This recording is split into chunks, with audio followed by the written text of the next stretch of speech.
One thing about the Titan's rapid development series, they really do spread like rabbits, and now they're made of metal and costs more than a branded watch. What's going on guys, MJ2005 Gundam here, and today I'm going to be reviewing the Bandai Metal Robot Damashii Gundam TR-1 Hazel Custom and Option Part Set, which is, in canon, a repaired and improved version of the TR-1 Hazel that this time opened the door for the madness to continue in Metal Robot Damashii form. As basic as the TR-1 Hazel Custom is compared to the bunnies that followed it, the box art actually feels exciting and actually premium with the dark theme and golden trim, while showing off all the accessories of the TR-1 Hazel plus the option part set. But you have to know Japanese or translate it to know what they're actually on about. Inside the box, there are two clamshells, the first of which contains the Gundam and most of its accessories, while the second one contains the stand with a custom paint job, as well as the shield connectors and beam sabers, and a small instruction manual detailing all of the features of the Hazel, which frankly isn't much according to the pages here. When taken out of its protective blankets, the Metal Robot Damashii TR-1 Hazel is astonishing to look at, and truly gotten the modern facelift that it deserves. Apart from the spot-on proportions, the figure features almost all the necessary paint jobs and details, namely the red details on the shoulders, skirts and fingertips, and all the little notches and protrusions that are featured in the original line art.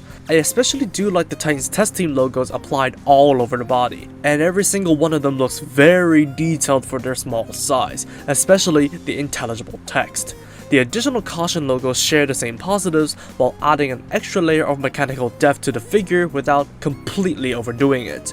Most importantly, there is no sign of bare plastic on any of the parts, with the parts of color topped off in a shiny metallic finish, while featuring two shades of matte white as the primary colors, all of which help add to the premium feeling. However, it isn't without its drawbacks. While I don't mind the die-cast frame being in the wrong color because it's supposed to be more blue than gray, the red strips on the energy packs are missing, the paint in the thrusters is a little shoddy, and there is a massive seam line running down each of the arms, so quality control on the body isn't exactly top notch. However, small blemishes aside, this 15cm tall figure is definitely one eye-catching bunny. Articulation begins with a double ball jointed head, but do watch the V-fin as its length does create some limitations. The arms can swing out very far, rotate all the way, go out perpendicularly to the body, rotate above the elbow, bend at the elbow at two joints, while the wrists are ball jointed. The torso can crunch forwards and back, while unfortunately not having anything side to side, and a rather limited waist rotation. The front and side skirts can move, while the back skirt is stationary. The legs can independently drop down from the middle, for more room for the full forwards kicks, nearly nothing towards the back unfortunately, and the near full side splits. There is a thigh swivel, double jointed knees limited by the armor, ball jointed ankle guards, hinged and ball jointed feet, and a joint for the toes. Finally, the backpack and the backpack pod have a hinge each so it can swivel up and down, the beam saber holster can move, and the thrusters are on ball joints. Altogether, the articulation of the Metal Robot Damashii Hazel is pretty good. The frame is flexible all while being rigid. However, the side skirts are to be looked out for though, as they do pop off rather easily, especially if you push the articulation too far. But otherwise, it is as solid as a rock. Let's take a look at the standard accessories first. For starters, it has a pair of fists, open hands, holding hands, and trigger finger hands, all of which are in a rubber material with the manicure done from the factory. There are also alternate clavicle pieces to slide off and replace for either the extended handlebars or the grenade launchers. Weapons begin with the lone beam saber on the back. It stores security in the ports in the backpack and can be securely held for use with the included beam effects, which do have a smidge of silver to represent the superheated base of the beam. Next is the beam rifle. It is topped off in a matte finish with a metallic barrel and white markings.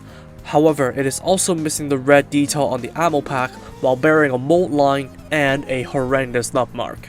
It can be easily wedged into the trigger finger hand and poses no weight issues. The foregrip can still pop out for both hands to wield it, however the ammo pack is molded onto the gun, so the packs on the waist, while removable, remains decorative. For defense, a shield is included, fully painted in different finishes with warning marks and that glorious TR label. However, there is a nut mark on its side, which is a little bit of a small blemish. Still, the handle and shield connectors are both on ball joints, while the latter has a folding hinge. So the Hazel can be equipped either by holding it, quite solidly might I add, or just be plugged onto the arm with just as rigid of a connection. And finally, you have the shield booster. Just like the shield, it is fully painted and topped off with different finishes, and I like that they have applied the red dots and the Titans Test Team logo on the surface, but just like the normal shield, it has a nut mark on its side. You can either plug it onto the arm using the same type of shield connector as the shield, or plug it onto the backpack with a tiny adapter, which still enables adjustability with the ball joint, and thanks to the sturdiness of the die-cast frame, no weight issues can be found. Of course, with that out of the way, we can move on to the option parts. For starters, you get 2 additional beam sabers and shield boosters, making a total of 3 of each weapon and 3 shield connectors. Next, you have the subarm unit, and it works exactly the same as the high-grade advanced Hazels, being sandwiched into the crotch panel and the crotch itself.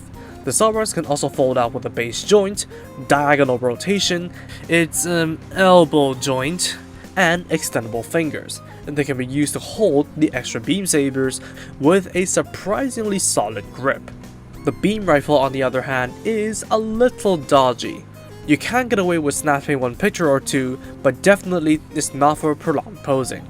Although, you can have both arms hold onto the rifle solidly and plug the Hazel onto the display base with the included adapter for it to brace for the G's of the triple shield booster thrust while carrying the gun around.